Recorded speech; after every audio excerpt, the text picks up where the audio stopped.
चर्चा प्रारंभ होत है, सुनो साथ चित दे। भजो राज श्यामा श्री प्राणनाथ, सखी जीवन हमारो ये। श्री महामती कहे साथ जी, भया चर्चा का वक्त, अब तुम सुनियो चित दे। लाल आगे आए बैठे इन तखत, लाल आगे आए बैठे इन तखत। प्रणाम जी सुंदर साथ जी। झरोखा टीम की सभी सखियों की प्रेम प्रणाम स्वीकार करें। सुंदर साथ जी, हमारे युगल स्वरूप श्री राजश्यामा जी, श्री बीतक साहब की रचना जिस तन से हुई, श्री लालदास जी की अपार मेहर से हमारी झरोखा टीम को फिर से श्री बीतक साहब का सारांश दोपहर का सूरज से सहयोगिता में बीतक के मोती पिरोने का प्यार भरा संदेश प्राप्त हुआ है। अब हम सब श्री राजश्यामा जी के चरणों में विनती है कि ये आशीष जी व सोनिया जी पर हर पल अपनी मेहर बनाए रखें। श्री बीतक साहब के मोती सहयोगिता आगे ही आगे जागने के पथ पर अग्रसर रहे। इसमें श्री सागर ग्रंथ की एक चौपाई बोलना चाहूंगी। इन एक दिली रूहन की एक क्यों कर कही जाए, एक रूह कहे गुज हक का, दूजी अंग ना उमंग समाये, दूजी अंग ना अंग सुमाए। अब श्री डीपी सिंह जी शुरू करते हैं। प्रणाम जी सुंदर साथ जी। प्रणाम जी सुंदर साथ जी।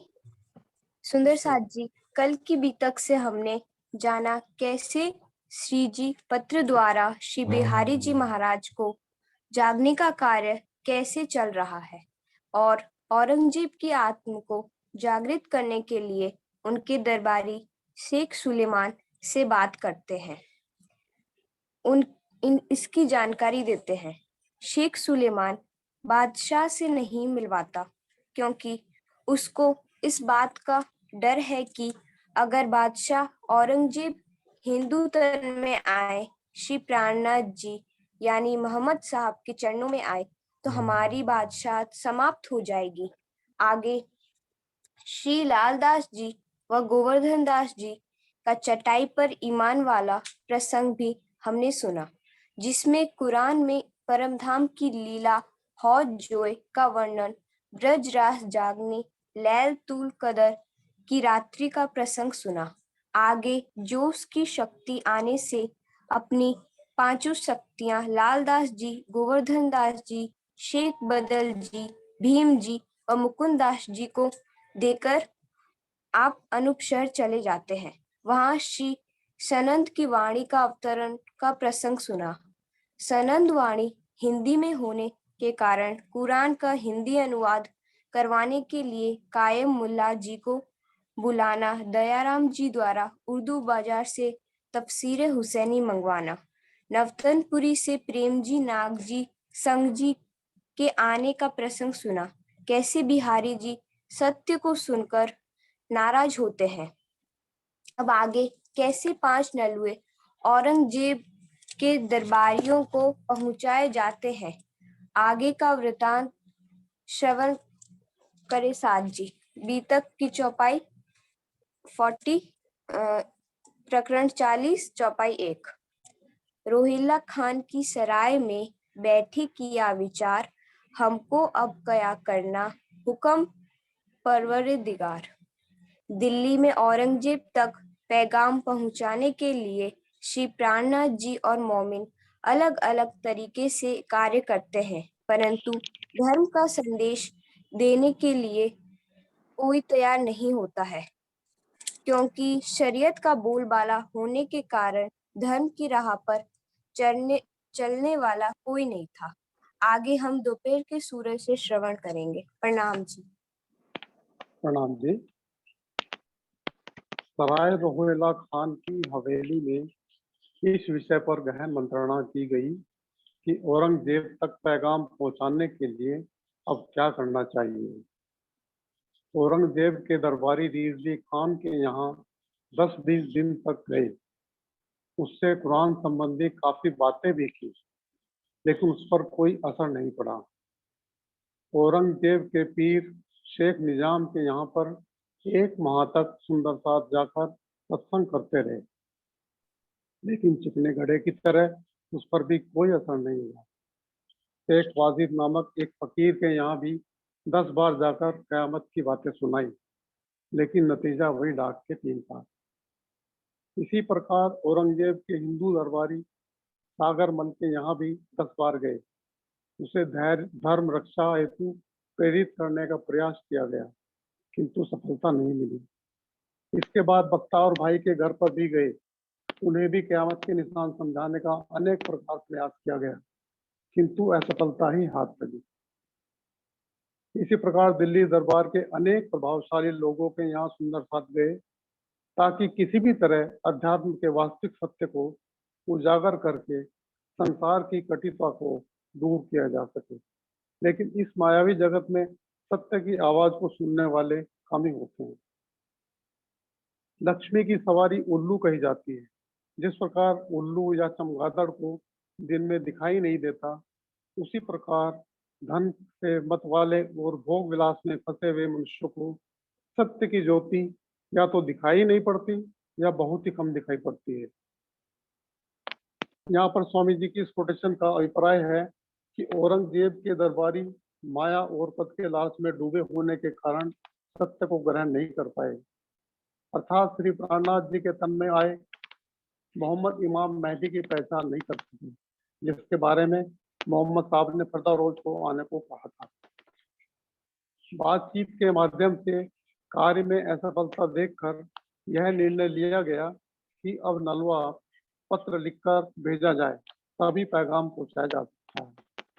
यहाँ पर बीतक साहब की प्रकरण 40 चौपाई 16 को देखते हैं।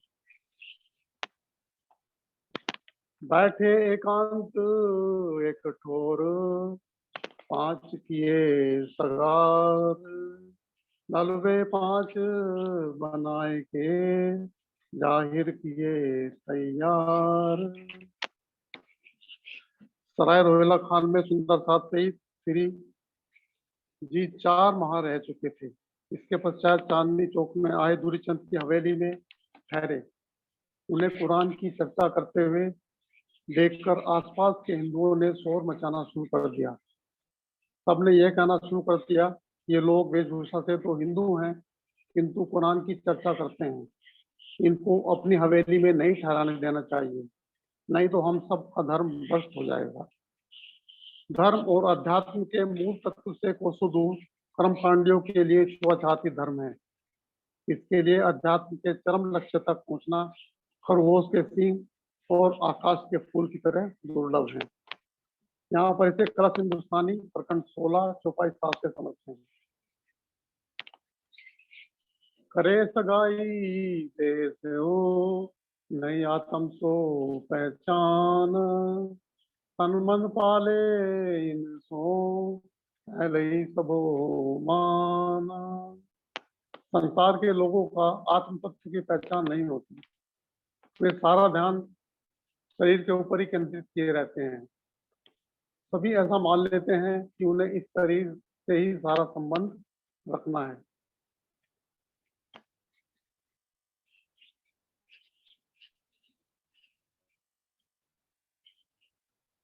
हमें अपने शरीर से सारा संबंध है। जब तक शरीर के प्रति आसक्ति बनी रहेगी, तब तक समाधि की अवस्था प्राप्त नहीं हो सकती। प्रणाम जी। प्रणाम जी। अब हम दोपहर का सूरज से देखते हैं।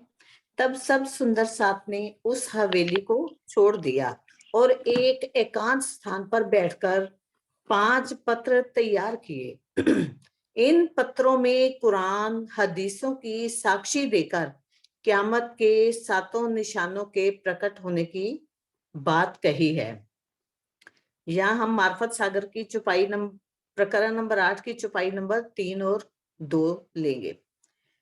निशान लिखे क़यामत के, होसी जाहिर दाबा जिमी से, जब नूर झंडा हादी ले गए, तब रही हैवानी जिमी में, तब बाकी रही हैवानी जिमी में। क़यामत के 7 निशानों में लिखा है कि अरब की धरती से दाबतुल जानवर प्रकट होगा, सूरत होगा। जब बसरी सूरत का नूरी झंडा भारत में वर्ष में इमाम मेहदी के पास आ गया, तो अरब की धरती पर मात्र पाशविकता ही रह गई। दूसरी चौपाई है, बाकी क्या रया इस्लाम में, जब हक मता लिया छीन, सो लिखे सखत सो खाए के, उठया हमसे नूर झंडा आकीन, उठया हमसे नूर झंडा आकीन। जब पारब्रह्म ने अपनी दिव्य निधियां ले ली, तो अरब की धरती पर इस्लाम में शेष क्या रह गया है। इसलिए मक्का मदीना के धर्म अधिकारियों ने कठोर सौगंध खाकर वसीयतनामों में लिखा कि अब हमारी धरती से पारब्रह्म व एवं कुराने पाक पर सच्चे विश्वास का नूरी झंडा उठ गया है। अब हम दोपहर का सूरज से देखते हैं। क़यामत के 7 निशानों में पहला निशान है दाबतुल अर्ज जानवर का प्रकट होना। प्रकृति के नियम के विरुद्ध ऐसा कोई जानवर नहीं पैदा होगा जिसकी आंखें सूअर की हों, कान हाथी के हों, छाती शेर की हो, पीठ गीदड़ की हो तथा सिर पर पहाड़ी बैल के सींग हो। यहाँ पर मार्फत सागर प्रकरण 8 चौपाई नंबर 5। शेर छाती, पीठ गीदड़, मुर्ग गर्दन, हाथी कान, सिर सींग तीखे, आंखें सुअर, एक कया मुंह आदमी, बिना ईमान। वस्तुतः मनुष्य की प्रवृत्ति में पशुओं के लक्षणों का आ जाना ही दाबतुल अर्ज जानवर का प्रकट होना है। सुअर की तरह कुदृष्टि, हाथी की तरह बुरी बातों को सुनना, शेर की भांति कठोर हृदय वाला होना, गीदड़ की तरह धर्म से दूर रहना तथा पहाड़ी बैल की तरह झगड़ते रहना ही दाबतुल अर्ज जानवर के प्रकट होने की निशानी है। आशय को समझते हैं। कुरान के पारा 20 सूरह 27 आयत 82 में दाबतुल अर्ज जानवर का वर्णन है जो क़यामत के समय पर प्रकट होगा। इस जानवर की शक्ल विशेष प्रकार की होगी, यही कि उसका मुख आदमी का होगा। शरीयत का पालन करने वाले जाहिरी मुसलमान इसका वास्तविक रहस्य नहीं समझते। आखरुल जमा इमाम मेहदी श्री प्राणनाथ जी पूर्ण ब्रह्म अक्षरातीत ने अपनी वाणी में इसका रहस्य इस प्रकार प्रकट किया है। बड़ा क़यामतनामा प्रकरण 6 चौपाई 33।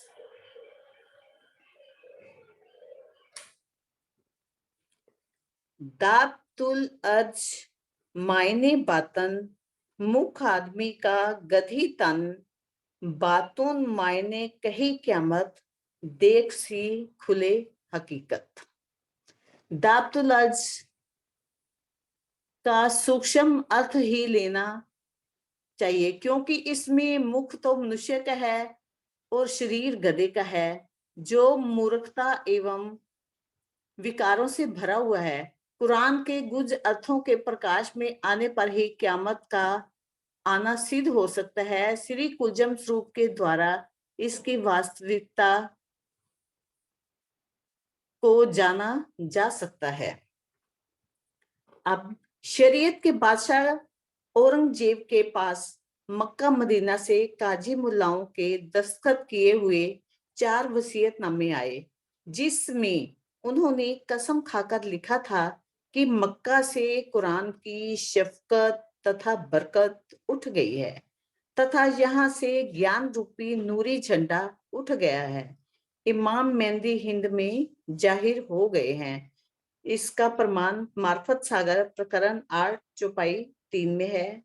निशान लिखे क्यामत के होसी दाबा जिमी से, जब नूर झंडा हादी ले गए, बाकी रही हैवानी जिमी में, बाकी रही हैवानी जिमी में। अर्थात मक्का मदीना से नूरी झंडा यानी कुरान के अंदर की शफकत बरकत हिंदुस्तान में आखिरुल जमा इमाम मेहंदी के अंदर चली गई है। अरब की धरती पर पहले की तरह हैवानियत रह गई है। इससे पता चलता है कि ईमान से रहित मनुष्य ही दातुल अजवर जानवर की तरह है। उस जानवर रूपी इंसान की छाती को शेर की तरह कठोर कहा गया है। जैसे शेर निर्दयता पूर्वक जानवरों का संहार करता है, उसी प्रकार इंसान के अंदर भी दया भाव नहीं रहेगा। जैसे गीदड़ की पीठ कमजोर होने से वह डंडे की मार सहन नहीं कर पाता, उसी प्रकार मनुष्य भी धर्म के कार्य से दूर होगा और अपनी तृष्णाओं की पूर्ति पर तो धन खर्च करेगा, परंतु धर्म पर नहीं, क्योंकि यहाँ शोहरत नहीं मिलती। जैसे मुर्गे की गर्दन हमेशा अकड़ी रहती है, उसी प्रकार मानव भी अपने अभिमान के कारण झुकना पसंद नहीं करेगा। अपने अहम के कारण कुछ भी गलत करने से नहीं घबराएगा। अपने बुजुर्गों का सम्मान नहीं करेगा। अब हाथी की ही बात को लो, उसको अच्छी बातों की जगह बुराई जल्दी सुनाई देती है। उसी तरह हमारे अंदर भी दावानल की अग्नियां जलती रहती हैं। ये सब एक मनुष्य को दातुल जानवर बन जाने में सहायक है। अब इससे हमें दातुल जानवर से क्या शिक्षा मिलती है, उसको देखते हैं। हमें राजी ने वाणी से बेतक साहब से अपने घर की, अपने स्वरूप की और इस माया रूपी दज्जाल की पहचान करवा दी है। यह सब लक्षण चितवनी करने में रुकावट है। हमें शेर की तरह, मोम की तरह नरम दिल बनना है। अपने विचार शुद्ध रखने हैं। अपना आहार सात्विक रखना है। अपनी सुलता को मूल मिलावा में रखना है। खुद भी जागना है, औरों को भी जगाना है। जब हम कोई भी कार्य करने से पहले ये सोच लेंगे कि हमें धनी देख रहे हैं, तो हमसे गलत कार्य होगा ही नहीं और हमारे अंदर से ये दातुल रूपी जानवर अपने आप धीरे धीरे समाप्त हो जाएगा, क्योंकि हमारी मैं ही दातुल अर्ज रूपी जानवर बनकर हमारे सामने खड़ी हो जाती है और हमें इंसान से जानवर बना देती है।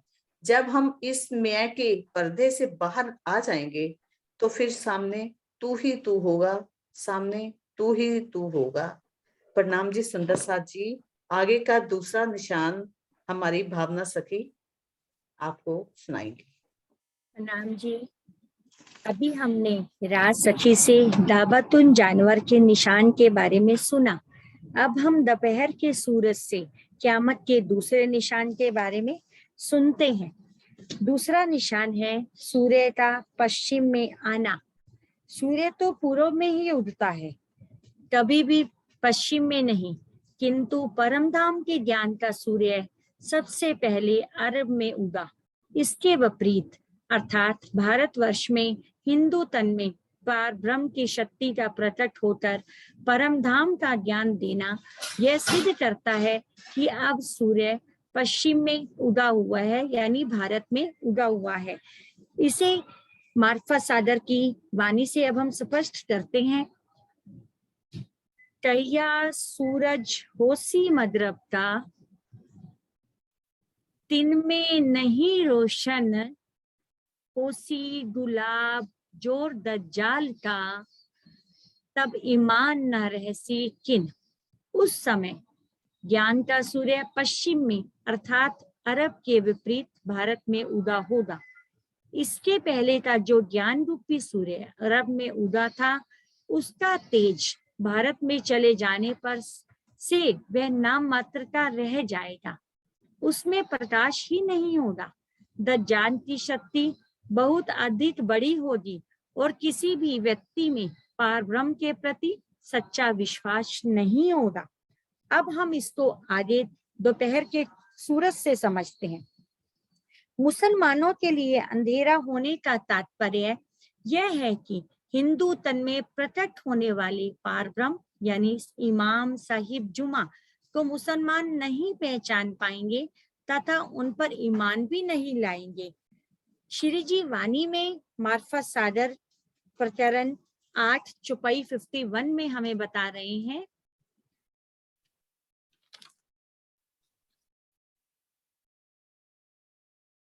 तब सूरज पना क्या रहा, कहीं बिन रोशन अंधेर, सो गया ईमान रहा कुफर, तीन लई जो दुनिया ढेर। उसे सूर्य कैसे कह सकते हैं जिसमें प्रकाश ही ना हो अपितु अंधकार भरा हो। अरब के लोगों का ईमान ना रहने से उनके हृदय में कुफर, पाप, नास्तिकता का ही अस्तित्व रह गया है, जिसने सारे संसार को अपने बंधन में ले लिया है। अब हम इसे अन्य ग्रंथों की साक्षी से भी समझते हैं कि उनमें क्या क्या बताया गया है। तफसीर हुसैनी के भाग 2 पृष्ठ 176 पर क़यामत के समय में पश्चिम में उगने का वर्णन है, जो मुसलमानों के लिए बिना रोशनी का होगा। सृष्टि धर्म के विपरीत यह बात एक गहरे रहस्य की ओर संकेत करती है। जाहिरी मुसलमान नहीं जानते कि यह सूर्य ही पश्चिम की तरफ से निकलेगा। धाम के धनी श्री प्राणनाथ जी अपनी वाणी में इस रहस्य का स्पष्टीकरण इस प्रकार करते हैं। खुलासा चौपाई प्रकरण 15 चौपाई 36।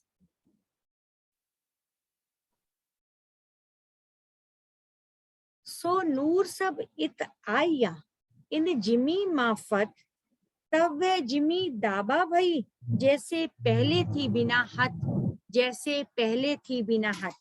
परम धाम का ज्ञान रूपी सूर्य इस ब्रह्मांड में सर्वप्रथम अरब में आया, इसलिए अरब को पूर्व में माना गया।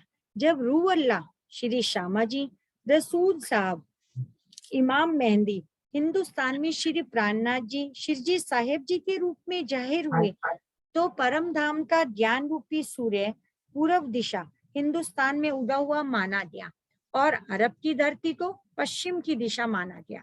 वहां नूरी ज्ञान का झंडा ना होने से अज्ञानता का साम्राज्य छाया रहा, इसलिए वहां के ज्ञान रूपी सूर्य की तुलना बिना रोशनी वाले सूरज से की गई। बिना रोशनी वाले सूरज को सूर्य कहा ही नहीं जा सकता। इसी प्रकार कट्टर शरीयत के नियमों में बंधे हुए मुसलमान आखुर जमा इमाम मेहंदी श्री प्राणनाथ जी की पहचान नहीं कर पाते हैं, क्योंकि उन्होंने हिंदू का तन धारण किया है। हदीसों में भी इमाम मेहंदी को पर्दे में आने के बारे में लिखा गया है। यहाँ पर्दे से तात्पर्य है हिंदुस्तान में हिंदू तन में आने के लिए कहा गया। बड़ा क़यामतनामा प्रकरण 1 चौपाई 23 इस बात का स्पष्टीकरण देती है। पर्दा लिखिया वास्ते आमने हिंदुओं माहे, ए पढ़े इशारत समझत नाहे, जो देखत है जोर जबर, जेर जबर सो हकीकत पावे क्यों कर, जो देखत है जेर जबर सो हकीकत पावे क्यों कर। अब हमें क़यामत के पर इस निशान से क्या शिक्षा मिलती है, इस निशान को हम अपने जीवन में कैसे घटित करेंगे, आइए सुनते हैं सुंदर साथ जी। पश्चिमी सभ्यता की ओर अपने मानव जीवन को ना आकर्षित करते हुए तथा स्वयं को माया का दास ना बनाएं और हमें मिले हुए मार्फत रूपी ज्ञान से अपने जीवन को सरोबार करें तथा श्री प्राणनाथ जी की पहचान कर दूसरे धर्मों में उन्हें जाहिर करने का प्रयत्न करें, तो वास्तव में इस निशान को स्वयं पर घटित करना होगा। अब हमारी सखी ज्योत्सना बहन आपको क़यामत के तीसरे निशान के बारे में बताएंगी। प्रणाम जी। प्रणाम जी। अभी हमने दावतुल हरज जानवर और सूरज का मगरब से उगना इन दो निशान के बारे में जाना। अब तीसरा निशान है काने दज्जाल क्या है। पहले दोपहर का सूरज समझते हैं। तीसरा निशान है काने दज्जाल का गधे पर सवार होना। कहा जाता है कि दज्जाल का गधा इतना बड़ा है कि सातों समुद्र का जल उसकी जांघों के ही बराबर जाता है। यदि इतने बड़े गधे पर बड़ा हुआ दज्जाल गिर पड़े तो दुनिया का क्या हाल होगा। वस्तु तो मोह सागर महाशून्य ही गधा है जिस पर विराजमान अजाजिल है। जीव सृष्टि के दिलों पर अबलीस की हुकूमत है। उनकी केवल बाहर की आंखें ही खुली है। आत्म दृष्टि न इन्हें के कारण उससे काना कहा गया है। इमाम मोहम्मद मेहंदी श्री प्राणनाथ जी के प्रकट हो जाने पर भी आत्मिक दृष्टि न होने से उनकी पैदाश वाले संसारी जीव उनकी पहचान ही नहीं कर सके। सुंदर साथ जी तफसीर हुसैनी भाग 2 के पुष्टि संख्या 309 पर वही बनियान है कि इस्सारुहल्ला श्यामाजी मारवाड़ में प्रकट होंगे तथा हिंद में दज्जाल का कत्ल करेंगे। दज्जाल नाम किताब तथा हदीसों में दज्जाल के विषय में वर्णन है। जाहिरी मुसलमान दज्जाल को देहधारी मनुष्य समझते हैं। इसलिए जब वह नमाज अदा करते हैं तो सामने दाएं बाएं देखते हैं। इसका वाणी में प्रकरण बड़ा क़यामत नामा प्रकरण 8 चौपाई 12। सूरत दाएं बाएं भवन सिरे आबू दरिया कान खड़ा रहे दोए हाथ पकड़ सो सके हजूर बाता कर। दज्जाल के विषय में अहीं माना गया है कि क़यामत के समय पर दज्जाल गधे पर बड़ा होगा। वहीं गधा 14 लोगों से बड़ा होगा और इसके पर बड़ा अस्वार भी विशाल होगा। सुंदर साथ जी इसी एक आंखें होंगी उससे इस्सारुहल्ला कत्ल करेंगे। इसी इशारत की समझाते हुए शरीयत में बंधे हुए जाहिरी मुसलमान श्री प्राणनाथ जी के प्रकट हो जाए पर भी उनकी पहचान नहीं कर सकेंगे। बड़ा क़यामतनामा प्रकरण 1 चौपाई 23 प्रकरण 7 चौपाई 20।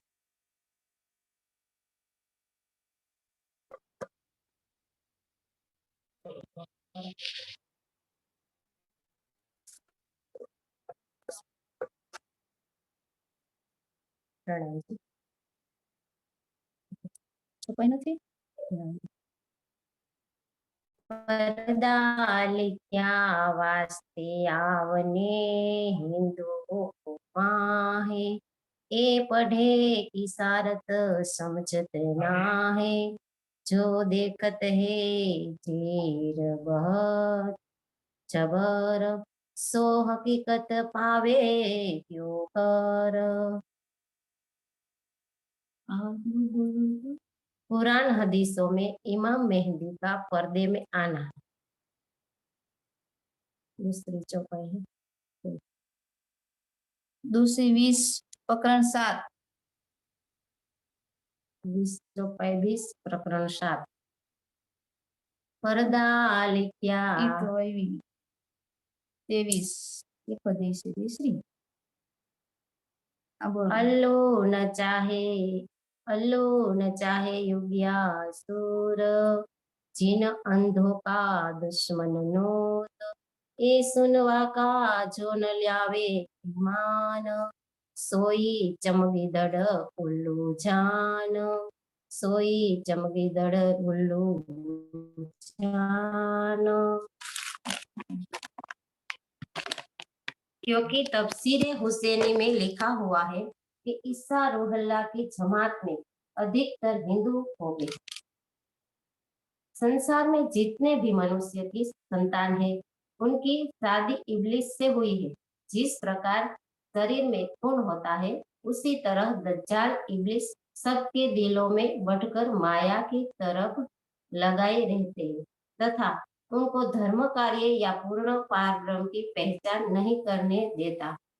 ईसा रूहल्लाह द्वारा तारतम जाने यानी दोपहर का सूरज श्री प्राणनाथ जी की वाणी अब इस संसार को तारतम ज्ञान द्वारा बहिष्तों में अखंड मुक्ति मिल जाएगी और दज्जाल का अवसर खत्म हो जाएगा।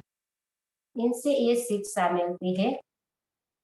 सुंदर साजी ये शिक्षा मिलती है, काना दज्जाल कोई अलग मानव नहीं, हमारे अंदर की है प्रकृति। हम अपनी सुविधा अनुसार शरीयत तथा कर्म कांड के नियम बना लेते हैं। संदसाद जी, हमें अपनी में को मारना है जो हमारे और धनी जी के बीच एक पर्दे का काम करती है। चौथा निशान हमारे मधु सखी बोलेंगे। प्रणाम जी। प्रणाम जी सुंदर साल जी, प्रेम प्रणाम जी। सुंदर साल जी, कयामत का चौथा निशान है आजूज माजूज का प्रकट होना। मार्फत सागर प्रकरण 8 चुपई 52। कहे आजूज माजूज जाहिर होसी आखिर, खाए जासी सब सैको, ऐसी होसी बखत फजर, ऐसी होसी बखत फजर। सुंदर साल जी, इस विषय पर को थोड़ा समझते हैं। कतेब की मान्यता के अनुसार आजूज माजूज नूह नबी के पोते अर्थात याफिस की संतान है। कुछ लोग इन्हें मध्य एवं पूर्व एशिया की असभ्य जातियों में भी मानते हैं जो अन्य देशों पर आक्रमण करके लूटपाट मचाते हैं।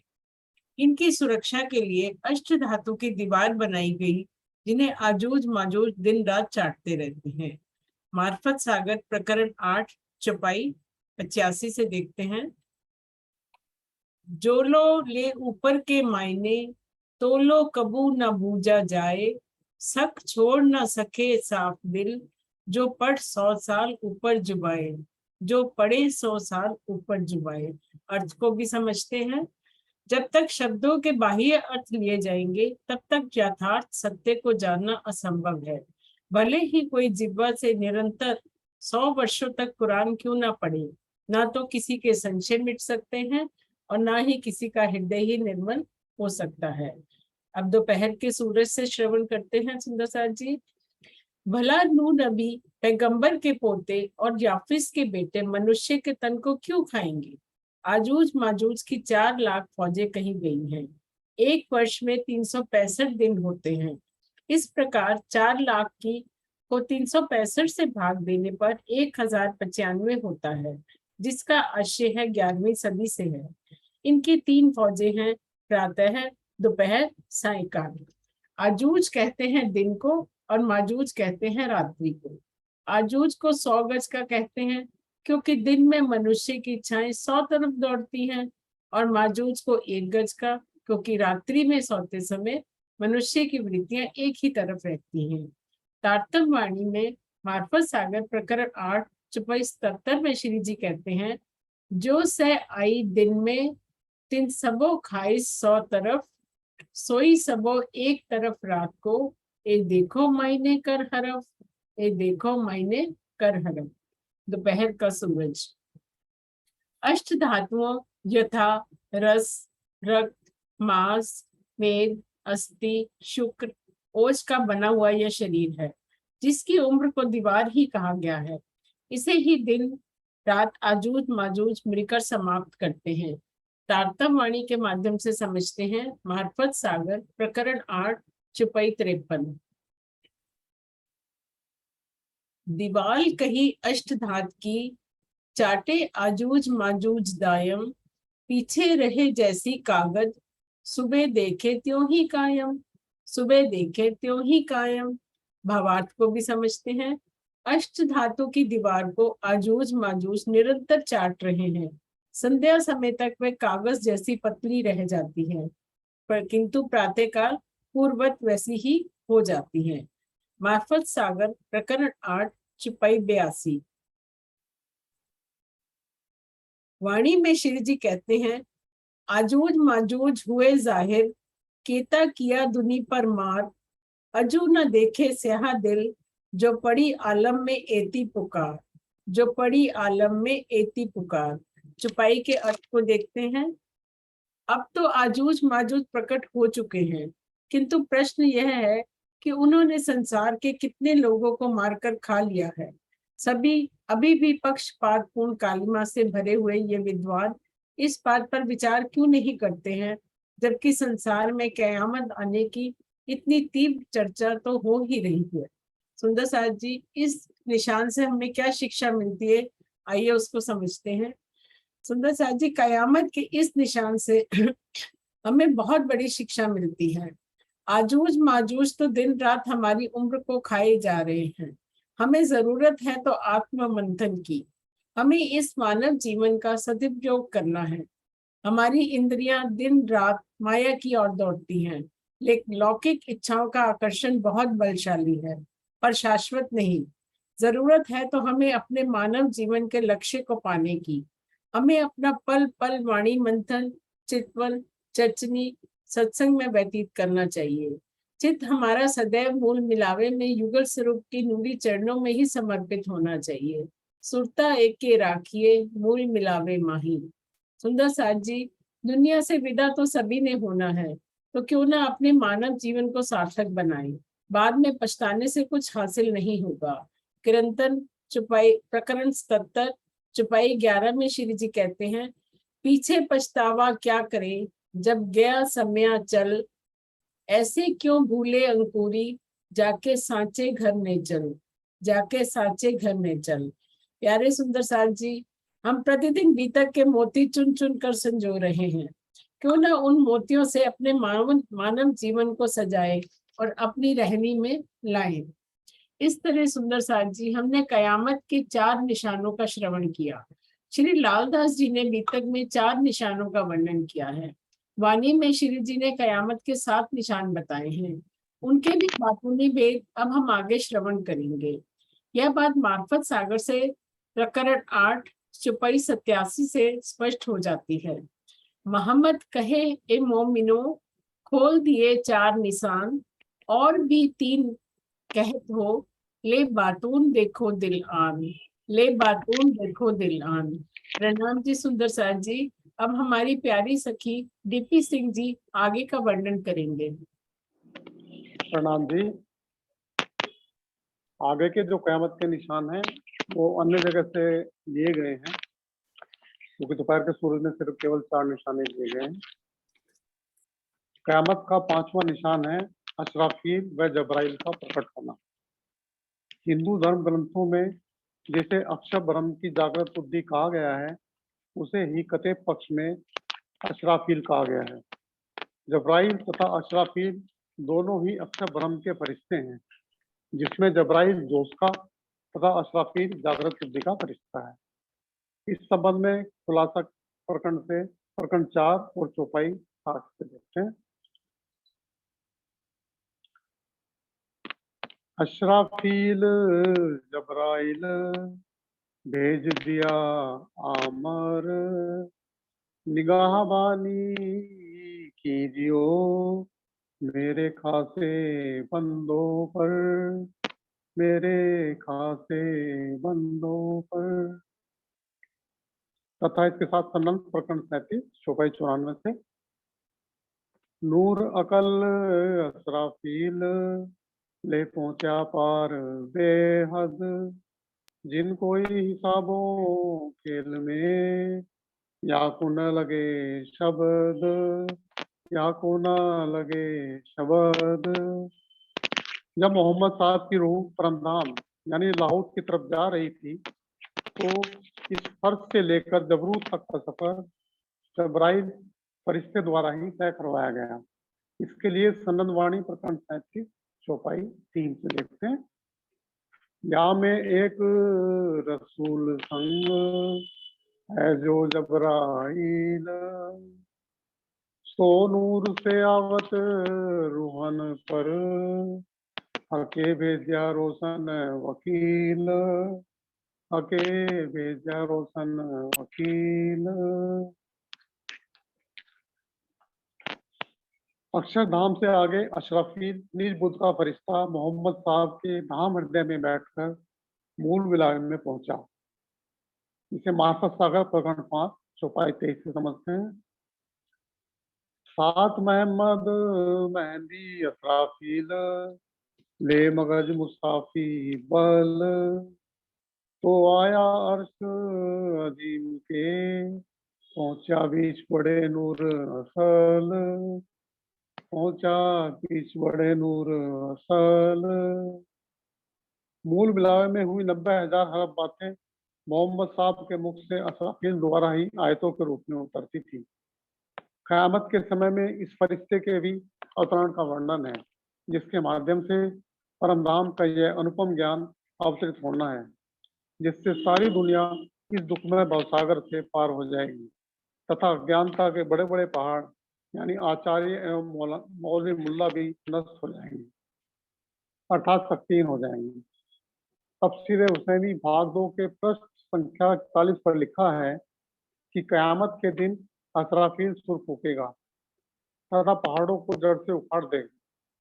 सब पैरवी करेंगे, मोमिन तो जल्दी के साथ और काफी देर के साथ। आगे क़यामत का छठा निशान तो समझते हैं, कब्रों से मूर्तों का उठना। मार्फत सागर प्रकरण 9 चौपाई 62 के अनुसार, मुर्दे एही उठावती, करती साबित नबूवत, और साबित कुरान माजजा, है करती सा हजरत, है करती सा हजरत।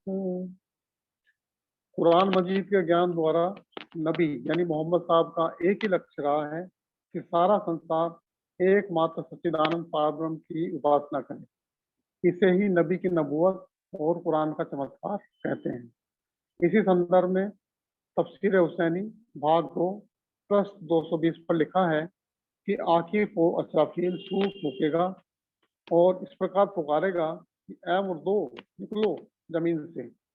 उस वक्त तुम निकल जाओगे अपनी कब्र से। श्री प्राणनाथ जी की वाणी के अनुसार शरीर रूपी कब्र में अज्ञानता के भटकने वाले जीव का जागृत होकर पार ब्रह्म की पहचान कर लेना ही कब्रों से मुर्दों का उठना है, जाहिरी कब्र से नहीं।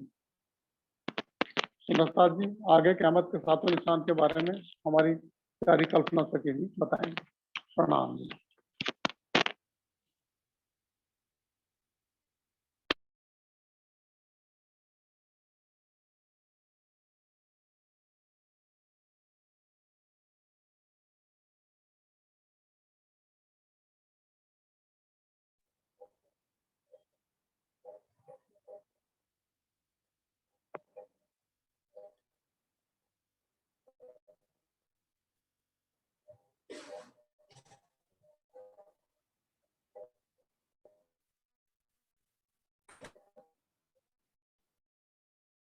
नाम सुंदर साथ जी। सातवां निशान हमारा है ईसा रूह अल्लाह का आना और नूरी झंडा खड़ा करना। पहले हम दोपहर के सूरज से समझते हैं। ईसा रूह अल्लाह, इसराफिल तथा जबराइल आगमन भी कयामत के सातों निशानों में है। 11वीं सदी में कयामत का सही समय निश्चित होता है, क्योंकि कुरान में कल को कयामत होना लिखा है। दुनिया के 1000 साल खुदा के एक दिन के बराबर है तथा दुनिया के 100 साल खुदा की एक रात्रि के बराबर है। अब इसी निशान को थोड़े अपने भाव में प्रकट कर रही हूँ। मोहम्मद साहब ने हदीसों में कहा है कि मैं पहले आया हूँ तथा कयामत के समय ईसा रूह अल्लाह, श्यामा जी एवं इमाम मेहंदी पारब्रह्म अक्षरातीत आएंगे और सभी ब्रह्म सृष्टियों को अपनी मेहर की छत्र छाया में रखेंगे। आखिरी मोहम्मद का आना ही आखरुल इमाम मोहम्मद मेहंदी साहिब जुम्मा के रूप में है। साहिब जुम्मा का मतलब जमाने का साहिब जो है वो अब आ चुके हैं। राज जी और श्यामा जी दोनों जाहिर हो चुके। श्री प्राणनाथ जी के अंदर दोनों युगल स्वरूप लीला कर रहे हैं। राज जी के साथ श्यामा जी आए, श्यामा जी के साथ हम सभी सखियां भी तो आए। राज जी के आने से सभी की अज्ञानता के अंधकार दूर हो गए। इसी को वाणी में परिक्रमा ग्रंथ प्रकरण नंबर 2 चौपाई नंबर 17 से समझते हैं। अखंड सुख सबन को होसी 14 तबक, सो बरकत ब्रह्मशिष्ट की पावे दीदार सब हक। वही आखरुल इमाम मोहम्मद मेहंदी के रूप में जाहिर हुए। इसी को वेद में विजयाभिनंदन बुद्ध निष्कलंक अवतार का आना और कतेब में आखरुल इमाम मेहंदी का आना। आखरुल यानी आखिरी समय में, इमाम धर्मगुरु, मोहम्मद यानी महिमा से परे, साहिब जुम्मा यानी जमाने का साहिब, जो संपूर्ण ब्रह्मांड का मालिक, जिसके द्वारा सभी को अखंड मुक्ति प्राप्त होनी है। ऐसे अक्षरातीत श्री प्राणनाथ जी प्रकट हो चुके हैं। कुरान में लिखा है, कयामत के समय हकीकी दीन का झंडा पश्चिम से उठकर पूर्व हिंदुस्तान में श्री प्राणनाथ जी ने तारतम ज्ञान का ध्वज पन्ना में स्थापित किया। फिर एक चौपाई से हम समझते हैं, मार्फत सागर प्रकरण 10 चौपाई नंबर 24। इन विद झंडा खड़ा किया, हादी मोमिन इत आए, औलिये अंबिये पैगंबर, गोस कुतुब मिले सब धाय, गोस कुतुब मिले सब धाय। खुदा का एक दिन दुनिया के साल 1000, खुदा की एक रात दुनिया के साल 100, दोनों को मिलाकर होते हैं 1100। रात और दिन दोनों मिलाकर 1100 साल होने से 11वीं सदी में श्री प्राणनाथ जी का जाहिर होना और नूरी झंडे को खड़ा करना। अभी हमने तो 6 निशान और उनकी शिक्षा भी सुनी। 7वां निशान हमारा था राज्य का आना और नूरी झंडे को खड़ा करना। तो यहाँ हम क्या शिक्षा ले सकते? राज्य का आना, इसमें क्या शिक्षा होगी हमारे लिए? इसमें भी बहुत बड़ी हमारे लिए शिक्षा छुपी हुई है। राज्य के साथ श्यामा जी आए, श्यामा जी के साथ हम सभी सखियां भी तो आए हैं। तो हमारा क्या फर्ज है? हम सभी को मिलकर एक दूसरे को जगाना है और अपना वादा भी निभाना है जो हमने मूल मिलावे में किया था। तू भूली तो मैं जगा दूंगी। फिर एक कीर्तन से हम प्रकरण नंबर 95 चौपाई नंबर 1 से देखते हैं। सोई सुहागिन धाम में जो करसी इत रोशन, तौल मोल दिल माफक, देसी सुख सबन। राज्य के आने से हमारी वाणी आई और आज ये वाणी सारी टीकाओं में भी उपलब्ध है। स्वामी जी ने हमारे लिए ऐसा कर दिया है जैसे हमारे सामने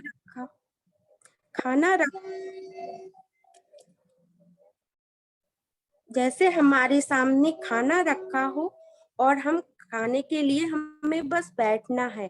हमारे लिए इतनी आसान राह हमारे परम हंसों ने बना दी है। बस हमें उसी राह पर चलना है और अपने नूरी झंडे को 14 खंडों में लहराना है। प्रणाम जी। आइए प्रसाद जी, अब हम दोपहर का सूरज से आगे बढ़ते हैं। जो कुरान के इन वचनों को स्वीकार नहीं करेगा वह काफिर है और कज़ा के दिन उसे दोजख की अग्नि में जलना पड़ेगा। हमने पैगाम पहुंचाने का अपना कर्तव्य पूरा कर दिया। इन 5 पत्रों को कांजी भाई के माध्यम से 5 विशिष्ट व्यक्तियों के पास पहुंचाया गया। पत्र में सैयद मोहम्मद इब्न इस्लाम नाम से हस्ताक्षर भी थे। इस नाम का अर्थ होता है इस्लाम का प्रवर्तक। कांजी भाई सबसे पहले सबसे बड़े काजी शेख इस्लाम के यहाँ पहुंचे। काजी ने पूछा, इस पत्र को भेजने वाला फकीर कहाँ है और तुम कौन हो? हुजूर, मैं तो अपना पेट भरने के लिए सेवा करता हूँ। जो भी मुझे धन देता है मैं उसका काम कर देता हूँ। मुझे उस फकीर के बारे में कुछ जानकारी नहीं है। बस वह पहाड़ पर थोड़ी देर के लिए मिला था, इसके बाद वह लुप्त हो गया। मुझे नहीं मालूम कि वह स्थायी रूप से कहाँ रहता है। क्या इस तरह के पत्र केवल मेरे ही लिए लाए हो या औरों के लिए भी? नहीं, 4 अभी और हैं। शेख निजाम, आकिल खां, रिजवी खां और सिद्दी फौलाद के नाम से पत्र हैं। तो ठीक है, उनको जाकर पत्र दे आना तथा ये क्या जवाब देते हैं वह भी लाकर मुझे अवश्य दिखाना। कानजी भाई वहां से चलकर धर्म गुरु शेख निजाम के यहाँ पहुंचे। उन्होंने निजाम को पत्र दिया। शेख निजाम ने पूछा, कयामत का प्रसंग लिखकर तुम्हें मेरे पास किसने भेजा है? जी साहब, सैयद मोहम्मद इन इस्लाम नामक एक फकीर ने भेजा है। वह पहाड़ पर एक एकांत स्थान में रहता है। क्या इस प्रकार के पत्र और भी किसी के नाम से है या केवल मेरे लिए ही यह पत्र है? 5 व्यक्तियों के नाम से यही पत्र है। काजी शेख इस्लाम को देकर आ ही रहा हूँ। इसके अतिरिक्त आकिल खां, रिजवी खां और सिद्दीक फौलाद के नाम से भी पत्र है। अब मैं उनके यहाँ ही देने जा रहा हूँ। ठीक है, उनको जल्दी देकर आओ, फिर हम सभी मिलकर इसका उत्तर देंगे। कांजी भाई सबको तालीम देने वाले आकिल खां के यहाँ गए। आकिल खां को अपनी अक्ल का बहुत ही गुमान था। उसने पत्र को देखा और रूखे अंदाज में बोला, मैं ये नलवा नहीं ले सकता। क्यों हुजूर? यह तो मेरी रोजी रोटी का सवाल है। जब इस नलवे पर मेरा नाम ही नहीं है तो क्यों लूं मैं? हुजूर ले लीजिए, भूल हो गई। आकिल खां को इस जहान में कोई धोखा नहीं दे सकता। मैं तुम्हारे जाल में फंसने वाला नहीं हूँ। मैं काजी शेख इस्लाम और धर्म गुरु शेख निजाम को देकर आ ही रहा हूँ। उन्होंने तो ले लिया, आप भी ले लीजिए। मैं किसी की देखा देखी नहीं करता। जब इस पर मेरा नाम नहीं है तो लेने का प्रश्न ही नहीं है। हुजूर, यदि नहीं लेना तो एक बार पढ़ ही लीजिए। तुम मुझे सिखापन देने की हिमाकत क्यों कर रहे हो? मेरे पास इन फालतू कामों के लिए समय नहीं है। तुम मेहरबानी करके यहाँ से चले जाओ। अब कांजी भाई के पास वहां से चले जाने के सिवा कोई चारा नहीं था। रिजवी खां औरंगजेब के दीवान और प्रमुख सलाहकार थे। कांजी भाई ने उन्हें भी पत्र दिया। रिजवी खान ने पूछा, तुम अभी तक कितनों को ये नलवे देकर आए हो और अभी तुम्हारे पास कितने नलवे हैं? आपको लेकर 4 व्यक्तियों के पास में पत्र पहुंचा चुका हूँ। केवल सिद्दी फौलाद का ही बाकी है। अब मैं वहीं पर जा रहा हूँ। तो ठीक है, तुम उनके पास भी पहुंचाओ। खुदा की जैसी मर्जी होगी वैसा ही मैं जवाब दूंगा। वहां से चलकर कानजी भाई सिद्दीक फौलाद के यहाँ पहुंचे। सिद्दीक फौलाद का व्यक्तित्व बहुत ही खूंखार था। उसने दरबारे हाल में छत्रपति शिवाजी जैसी महान शख्सियत को भी कैद करने में सफलता प्राप्त की थी। सिद्दीक फौलाद दिल्ली का सबसे बड़ा कोतवाल था। कानजी भाई ने उसे पत्र दिया और कहा, मैं आपके अतिरिक्त अन्य 4 व्यक्तियों के पास इन नलवों को पहुंचा आया हूँ। मैं चाहता हूँ कि आप इनका शीघ्र उत्तर दीजिए। सिद्दीक सिद्दीक फौलाद बोला, पहले औरों से जवाब लेकर आओ तब मैं दूंगा। कानजी भाई वहां से चल पड़े। थोड़ी दूर पर उन्हें वे सुंदर साध भी मिल गए जो उनकी देखरेख के लिए कुछ दूरी पर रहा करते थे। सभी मिलकर श्री जी के पास दौड़े हुए आए और उन्होंने सारा वृतांत का सुनाया। अगले दिन प्रातःकाल कानजी भाई उन 5 के पास गए, किंतु किसी ने भी लिखकर उत्तर नहीं दिया। सभी का यही कहना था कि पहले वे 4 उत्तर दे मैं भी दूंगा। इस तरह से सभी के यहाँ लगभग 15 दिनों तक कांजी भाई फेरी लगाते रहे, लेकिन किसी को भी खुदा की बातों पर यकीन नहीं था। वे केवल नाम के ही मुसलमान थे। शेख निजाम के पास जाकर कांजी भाई ने कहा, आप उस फकीर के नलवे का जवाब दीजिए, उन्होंने मंगवाया है। शेख निजाम का उत्तर था, यह काम इतनी जल्दी का नहीं है। उस फकीर ने तो कयामत आने की बात करके स्वयं को इमाम मेहंदी के रूप में घोषित किया है। पूर्ण रूप से इस काम को केवल बादशाह ही कर सकते हैं। हम सभी मिलजुल कर इसका उत्तर दे पाएंगे। तुम इतनी जल्दी ना मचाओ। इसके पश्चात कांजी भाई काजी शेख इस्लाम के यहाँ गए और उनसे जवाब मांगा।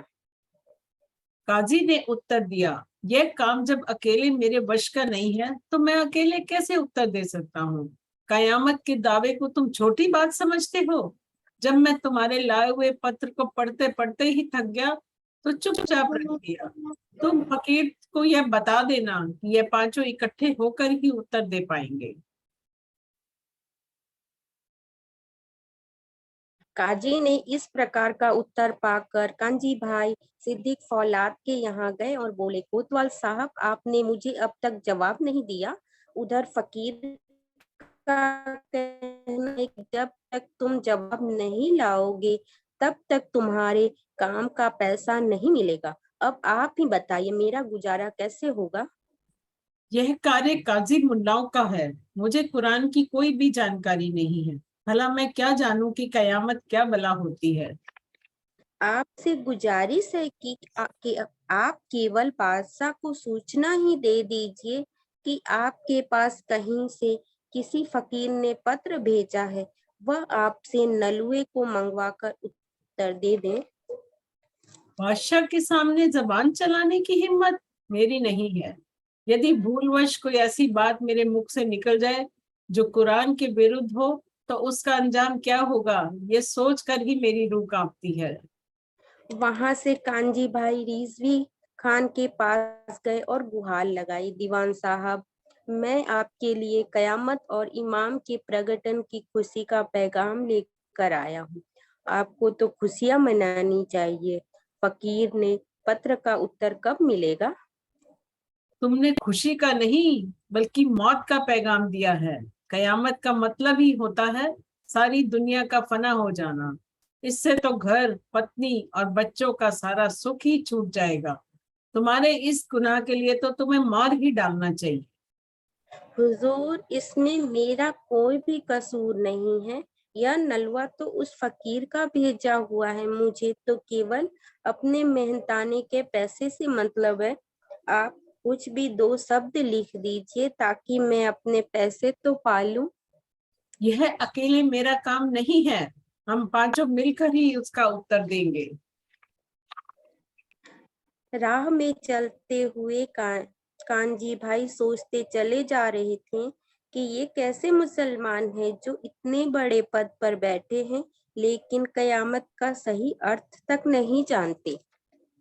यह कहावत पूर्णतः सत्य है कि ऊंची दुकान फीका पकवान। श्री जी के चरणों में आकर सारा वृतांत सुना दिया।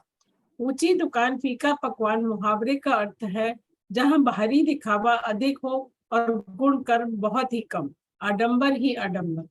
कांजी भाई जिन 5 लोगों के पास पत्र को लेकर जाते हैं वे सभी उच्च पदों पर आसीन थे, किंतु पत्र का उत्तर ना देकर एक दूसरे पर बात डालते थे और कयामत का सही अर्थ नहीं जानते थे। सुंदर साथ जी, इस तरह हमने नलवे की बीतक का श्रवण किया। इसे बीतक साहब के प्रकरण 40 चौपाई 65 में देखते हैं।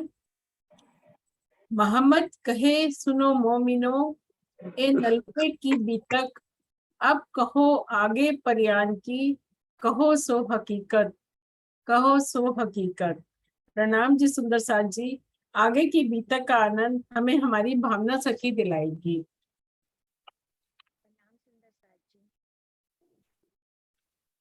लालदास जी इस लहर के बारे में अपनी बीतक में लिखते हैं, रामचंद्र वकील के फिरे कोई दिन, चर्चा सुनाई बहुत तक, ना देखे अंकुर मोमिन, ना देखे अंकुर मोमिन। सुंदर साथ कुछ, अब इस आशय को हम दोपहर के सूरज से पढ़ते हैं। सुंदर साथ कुछ दिनों तक रामचंद्र वकील के यहाँ भी गई। उसे शर से परमधाम तक की बहुत चर्चा सुनाई, लेकिन उस पर जरा भी असर नहीं हुआ। ब्रह्म ज्ञान के लिए पात्रता का होना आवश्यक है।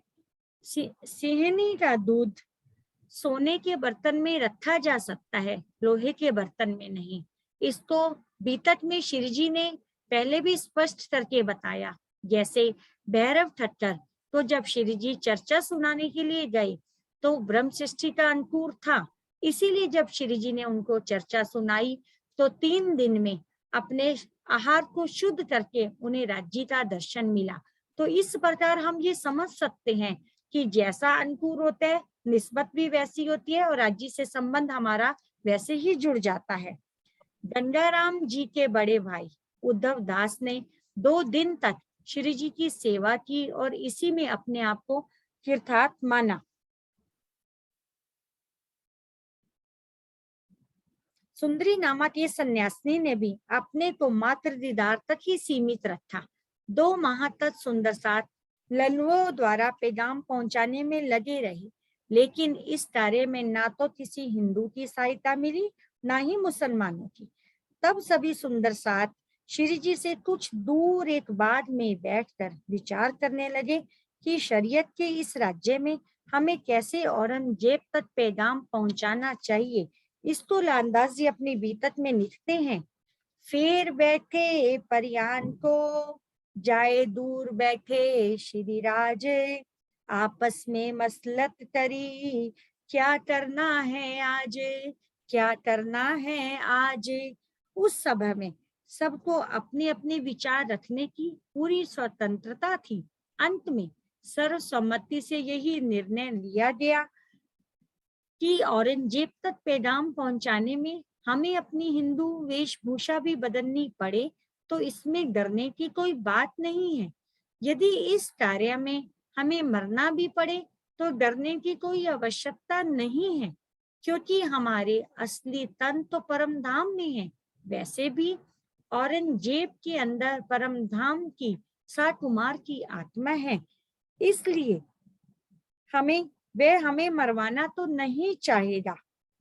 अब इसको श्री जी अपनी वाणी, लालदास जी अपनी वाणी में लिखते हैं।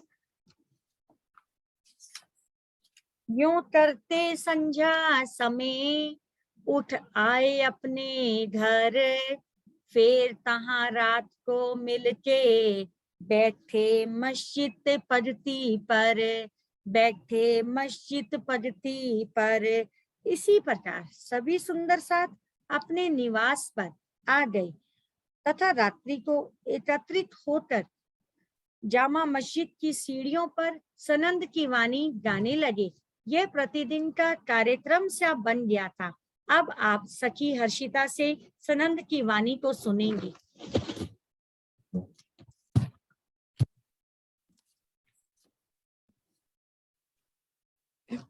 बोलो श्री प्राणनाथ प्यारे की जय। सुनियो दुनिया खरी, भाग बड़े हैं तुम। सुनियो दुनिया खरी, भाग बड़े हैं तुम। जो कबो कानो ना सुनी, जो कबो कानो ना सुनी, सो करो दीदार खसम। सुनियो दुनिया खरी, भाग बड़े हैं तुम। कई देव दानव हो गए, कई तीर्थंकर अवतार, कई देव दानव हो गए, कई तीर्थंकर अवतार, किन सोपने ना श्रवणो, सोएत मिल्या नर नार, किन सोपने ना श्रवणो, सोएत मिल्या नर नार। सुनियो दुनिया आखरी, भाग बड़े हैं तुम। सुनियो दुनिया आखरी, भाग बड़े हैं तुम। करियने को बंदगी, इश्क लिया कई जन, करियने को बंदगी, इश्क लिया कई जन, तिन काहूं ना नज़ीक, सोएत मिल्या सबन, तिन काहूं ना नज़ीक, सोएत मिल्या सबन।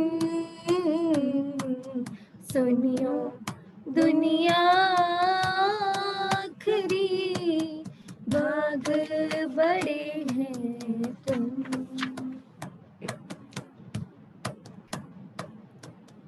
चौदे तबक के खाविन, कर कर गए उपाय, चौदे तबक के खाविन, कर कर गए उपाय, तित पर्दा सबन पर, सोएत दिया उड़ाए, तित पर्दा सबन पर, सोएत दिया उड़ाए।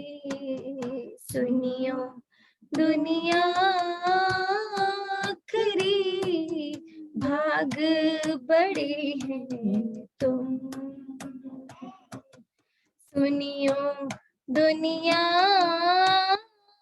आखरी, भाग बड़े हैं तुम। जो कबू कानो ना सुनी, जो कबू कानो ना सुनी, सो करो दीदार खसम। सुनियो दुनिया आखरी, भाग बड़े हैं तुम।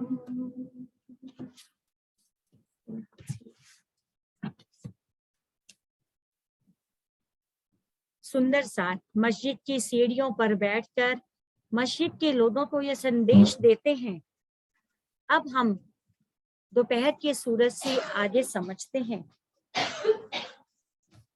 जामा मस्जिद में घड़ियाल बजाने की सेवा नंद राम जी किया करते थे। उन्होंने अपने पूरे परिवार सहित तारतम ग्रहण किया। वे हमेशा शिव जी की सेवा में अपने को धन्य धन्य मानते थे। श्री लालदास जी इस बात को अपनी बीतक में लिखते हैं। नंदलाल ढड़ियाची ल्याया कबीले सहित ईमान, खिजमत में खड़ा रहे रहती थी पहचान, रहती थी पहचान। नंदलाल जी ने अपने भाइयों के साथ विचार विमर्श किया। अंत में यही निर्णय लिया गया कि रात्रि के समय दुसनखाने यानी स्नान घर के दरवाजे पर रुतका चिपका दिया जाए। एक रुतका तैयार किया गया जिसमें लिखा था, जो भी सच्चा मुसलमान हो उनके लिए यह सूचना है कि पढ़कर अवश्य ही ईमान लाना। अब श्री लालदास जी इस बात को अपनी बीतत साहिब में लिखते हैं। रू अल्लाह मिशन गाजियो आए अरस से उतर, रसूल इनके शामिल आए अपने वायदे पर, और असराफिल आया जोश जबराइल आए संग, सो उतरे अर्श अजीम से खुद खसम के अंग, खुद खसम के अंग। इसी आशय को अब हम दोपहर के सूरज से समझते हैं। अर्श अजीम से रूह अल्लाह यानी श्यामा जी ब्रह्म सृष्टियों के साथ आ चुके हैं। उनके साथ इसराफील तथा जबराइल भी आए हैं, साथ में मोहम्मद साहब भी हैं। खुदा ने क़यामत के जिस समय इमाम मेहंदी के रूप में प्रकट होने का वादा किया था, वह समय आ चुका है। जिसे मुझसे मिलने की इच्छा हो वह मिल लेवे। हम अपना कर्तव्य पूरा कर रहे हैं। बाद में यह मत कहना कि हमें सूचना नहीं दी गई। इस रुक्के को पढ़े बिना जो नमाज के लिए अंदर प्रवेश करेगा, उसे खुदा की लानत लगेगी। रात्रि के समय अपने काम पर तैनात नंदलाल जी ने वह रुक्का स्नान घर के दरवाजे पर चिपका दिया। बिना हाथ पैर धोए नमाज तो पढ़ी ही नहीं जा सकती थी। इसीलिए प्रातःकाल की नमाज के समय से ही रुक्का को पढ़े जाने लगा। जो भी आता पहले रुक्का पढ़ता, बाद में नमाज। ऐसा करते करते प्रातःकाल का समय हो गया। अब आप जोशना सखी से आगे की बात को सुनेंगे।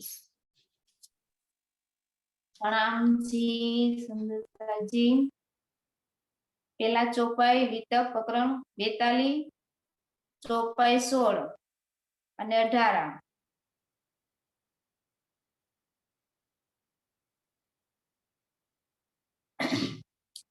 जब हो गए फजर हुआ रुका जाहिर, रुका पढ़ के पढ़िए जो आते थे बाहिर। सो भैया दरबार में गई खबर सुल्तान, मगाए लिए हो तब जान। दोपहर का सूरज। इस रुके की सूचना औरंगजेब बादशाह तक जी पहुंची। उसने रुके को मंगवा कर सवियों पढ़ा। पढ़ने के बाद उसे पता चल गया कि मोहम्मद इमाम मेहंदी दिल्ली आ पहुंचे हैं। इस तरह की सूचना को देने का कार्य शेख सुलेमान का था। बादशाह शेख सुलेमान की हरकतों को समझ गया और गुस्से में बोला। वितक प्रकरण 42 चौपाई 12। तो को में जो रखिया था इस काम ऊपर, जिन इतम को करे सबकी दे खबर। दोपहर का सूरज।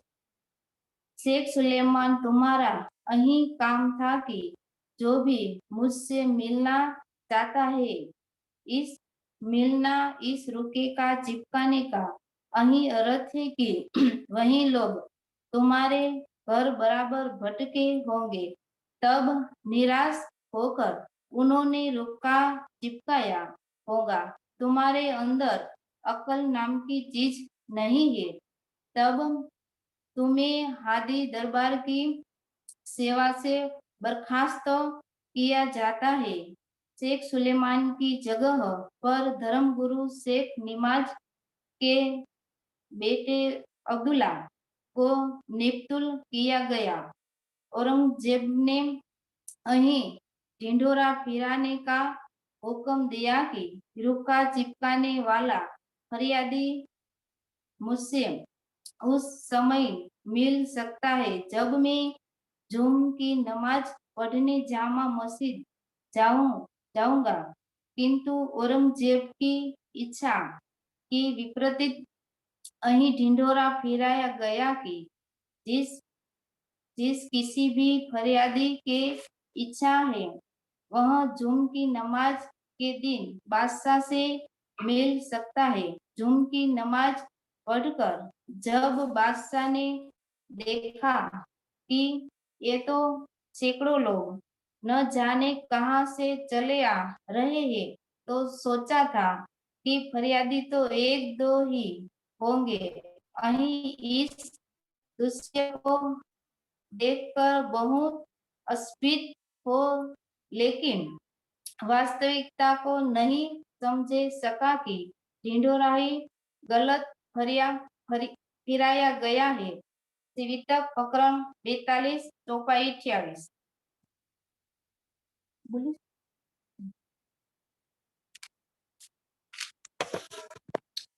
रुका ले तो बखत अपना लिया ईनो, पढ़ रुका फाड़ डारिया ये ना सुनो कानन। दोपहर का सूरज अदृष्टला सबसे रुके लेकर, अब्दुल्ला सबसे रुके लेकर इसका जामा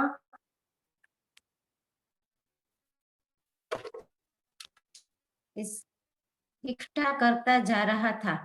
जब लालदास जी ने अपना रुका दिया तो उसने पढ़कर समझ लिया कि ये वही है जिन्होंने गुलस खाने पर चिपकाया था। पढ़कर उसने रुके को फाड़ डाला तथा अपनी जेब में डाल लिया। लालदास जी तथा वितक प्रकरण 42 चौपाई 30। चौपाई 30 वितक प्रकरण। बहुत पुकारे मोमीन क्यों न सुने कान, ये हमारे वास्ते खड़ा है सुल्तान।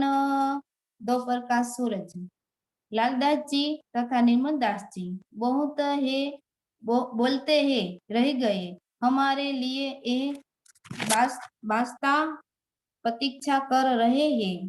गुलसाने पर रुका चिपकाने वाले हम ही है, हमारा रुका रास्ता तक तुम्हें क्यों नहीं पहुंचाया? लगता अही तुम्हें अपने गुनाहों के लिए खुदा से जरा भी डर नहीं है। आगे हमारी राजसखी बताएंगी। प्रणाम जी। प्रणाम जी। प्रणाम जी। प्रणाम जी सुंदर साथ जी। नागफनी के खिले हुए सुंदर फूलों को देखकर ये कभी नहीं सोचना चाहिए कि उनके कांटे समाप्त हो गए हैं। इस नागफनी के फूलों से हमें क्या समझना है? दूर से देखने पर नागफनी का पौधा बहुत अच्छा लगता है, परंतु जैसे जैसे हम उसके नजदीक जाते हैं और उसको छूते हैं तो पता चलता है कि ये तो कांटों से भरा हुआ पौधा है। इसी तरह आज भी चाहे दुनिया की बात करें या अपने समाज की, आप सत्य की राह पर हो, आप कोई भी गलत कार्य नहीं कर रहे हो, फिर भी समाज आपको दोषी ठहराएगा ही। जैसे हमारे श्री राजन स्वामी जी सादगी की मूर्त हैं, उनके आसपास ना जाने कितने नागफनी के पौधे होंगे, फूल होंगे। धर्म की राह पर हर पल हर घड़ी नागफनी के पौधे हों या फूल आपको अपने कांटों का एहसास करवा ही देंगे। जैसे लालदास जी व निर्मल दास जी जो सहनशीलता को महसूस करें, जब भी वे किसी काजी मुल्ला से या किसी बड़े दरबारी से बात करने जाते होंगे तो हर पल अपनी जान हथेली पर रखकर ही जाते होंगे। हम सब सुंदर साथ को सिखापन दी गई है कि उन 12 मोमिनों की तरफ से कि आपको भी इसी तरह सहनशीलता से चलना है। इसका छोटा क़यामतनामा प्रकरण 1 चौपाई 104। जीवते मारिए आपको शब्द पुकारत हक, जीवते ना मरेंगे मोमिन तो क्या मरेंगे मुनाफिक, तो क्या मरेंगे मुनाफिक। जुल्म करने वाले को नहीं, सहने वाले को एहसास होता है कि इन कांटों की चुभन कितनी कष्टदायी है। अब दोपहर का सूरज से देखते हैं। लालदास जी व निर्मल दास जी की बातों से बेखबर अब्दुल्ला अपना काम करता रहा बादशाह को ये दिखाने के लिए कि वह ईमानदारी से जो कार्य उसको सौंपा गया है वह कर रहा है। उधर प्रतीक्षा करते करते परेशान नजर आ रहे बादशाह ने अब्दुल्ला से कहा, मुझे देर हो रही है, तुम सभी कागजात इकट्ठे करके लेते आना, अब मैं चल रहा हूं। मतलब परेशान होने से अब क्या मतलब भाव आप समझेंगे, यही क्योंकि जो औरंगजेब है उसके अंदर इमाम मेहंदी के दर्शन करने की बहुत चाहत थी, इसलिए वो अंदर से परेशान हो रहा था कि शायद अभी मेरे सामने उनके जो पैगाम देने वाले हैं वो आ जाएं। ये कहकर औरंगजेब ने घोड़े को एड़ लगाई। पल भर में ही घोड़ा हवा से बातें करने लगा। लालदास जी घोड़े के पीछे पीछे भागे, उसका पीछा कहाँ तक कर सकते थे। अंत में निराश होकर लौट आए। अब सुंदर साथ जी ने शिव जी के पास पत्र लिखा कि हे धामधनी, हमने पैगाम पहुंचाने का सारा प्रयास कर लिया, किंतु माया के बस में होने के कारण शरीयत के मानने वाले लोग हमारी बात नहीं सुनते। इसका प्रमाण है बीतक साहब प्रकरण 42 चौपाई 34। ये खबर श्री राज को लिख के भेजी उत, हम पैगाम पहुंचामने कमी करी नातित, कमी करी नातित। तब उन्होंने शिव जी को चिट्ठी लिखकर भेजी कि हमने पैगाम पहुंचाने में किसी भी तरह की कमी नहीं रखी, आपके हुक्म से हम पैगाम को अवश्य पहुंचाएंगे। अब हमारे लिए करो या मरो की स्थिति है। जब सर्व समर्थ पूर्ण ब्रह्म के स्वरूप आप हमारे सर पर हो तो हमें किसी बात की भी चिंता नहीं है।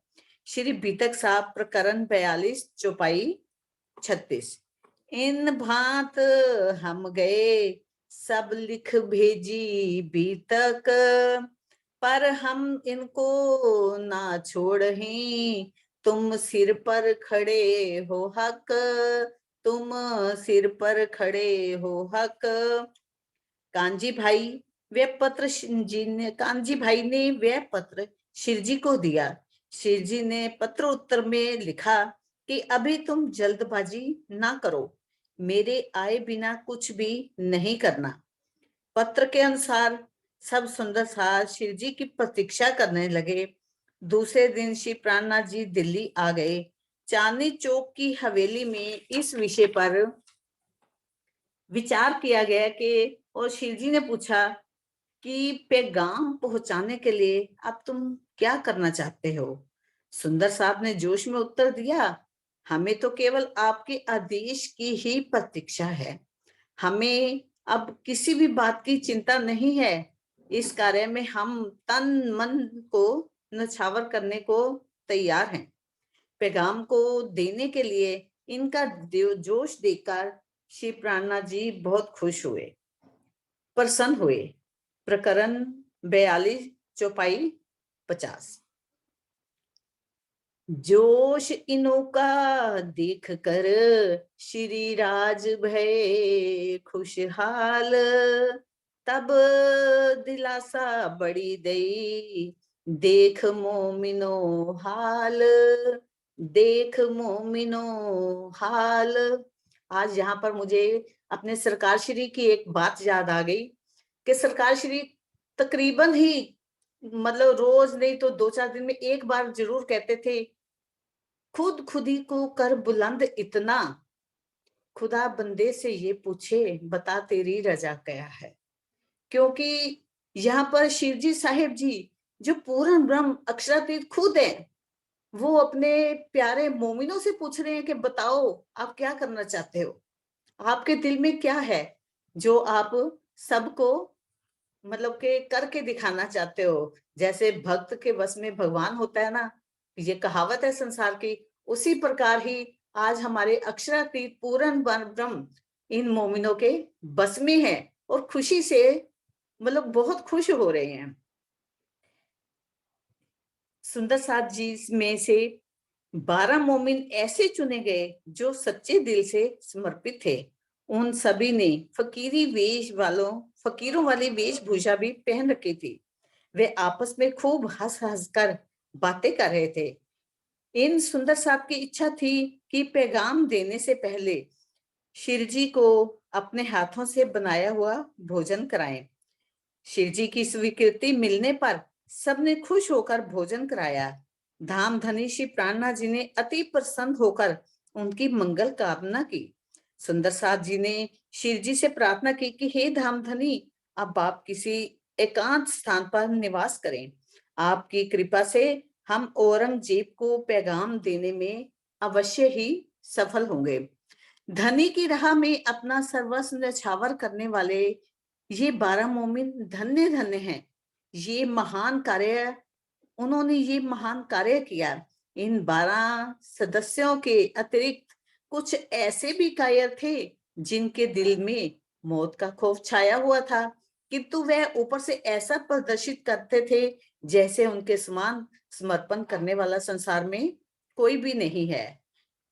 ये प्रकरण 42 चौपाई 56 में लास्ट में श्री महामती कहे ए मोमिनो सुनियो ये भी तक, अब आगे तुम को कहूं जो हुआ हुक्म हक, जो हुआ हुक्म हक। सुंदर साथ जी, ये जो प्रकरण है इसमें से हमें राजी क्या समझा रहे हैं, हमें क्या शिक्षा दे रहे हैं, उसको समझते हैं। इस पूरे प्रकरण लहर 25 दोपहर का सूरज में श्री राजी हमें सबसे पहले ईमान कैसा होना चाहिए इस तरफ इशारा कर रहे हैं। मुसल्लम यानी कि पक्का ईमान होना चाहिए। मुस्लिम समाज को देख लो, चाहे वो शरीयत पर चलते हैं, परंतु एक हक के सिवा उनका सर किसी के आगे भी नहीं झुकता। अगर नंदलाल घड़ियालची या उन 12 मोमिन की बात करें तो वे अपने ईमान पर कायम रहे।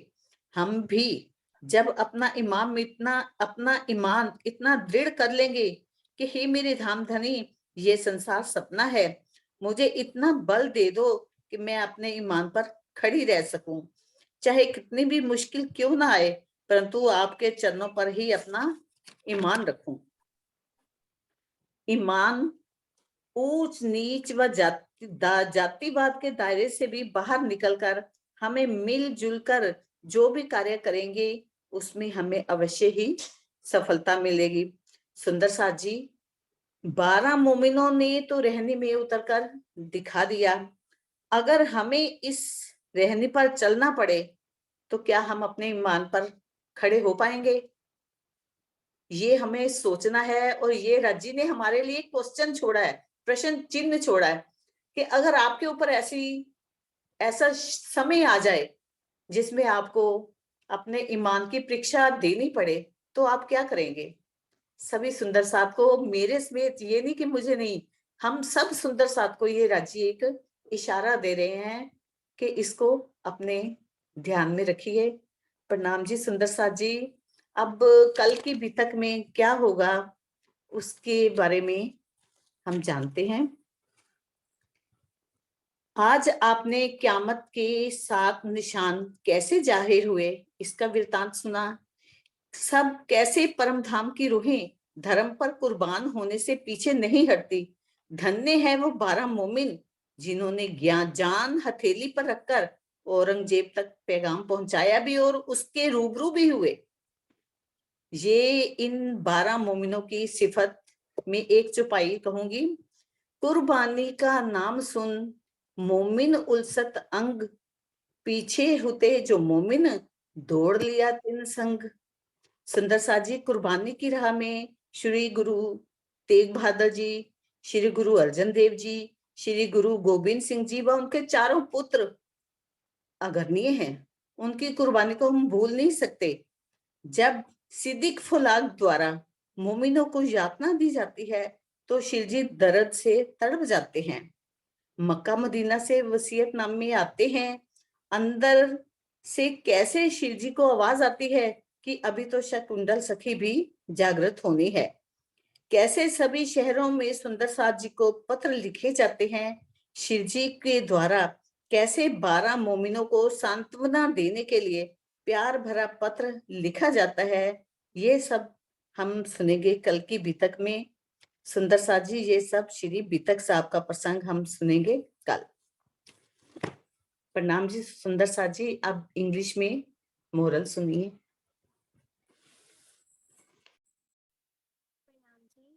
So today we discussed and learned about Qyamat ke Nishan. So now we will discuss some of the morals from it. So basically what we got to know today is about the imperfections and flaws of Dawatul Janwar. So from this what we can learn is we have to be humble, we have to be kind, we have to be soft spoken, we have to be generous towards others. So we never should do and see the bad, evil things around us. Always try to see the good deeds around us. So we should never do such things which may hurt the other person. Choice of words is very necessary here because it can either create a positive impression and impact on the other person, or it may end up hurting someone. So we don't have to hurt anyone, we have to love everyone. Do not get attracted towards mortal things of this Maya. Do not get attracted at all towards this Maya. Rather, spend your time in meditating Shobha Shingar of Shri Rashamaji so that we can make this life worth the living. We should be dedicated and devoted in our religious path, and we should do seva from all of our heart, all of our mind and wealth as well, so that we can be devoted towards Shiraji. Our faith and dedication matters a lot, so it should be towards Sri Rashamaji, which could help us realize the separation from our Raji, from Paramdham, which will help us getting his never-ending love for us. So our Raji loves his Ruhe a lot, and we should realize this so that we can direct our path towards Raji. Karo ya maro, which means do or die. So just like moments that we were discussing about, we should also follow this path so that we can also devote this life towards Jagni Seva. So we should learn something from our moments, how they were, following the path, and we have to follow the same path. We should boycott and totally unfollow the practices like discrimination, biasness, untouchability, etc. so that we can also follow the path of Hakikat and Marfat that we were discussing, and which will directly lead us to Shri Raji Maharaj Charan Kamal. So that were the morals from today's Geetak. Pranam ji.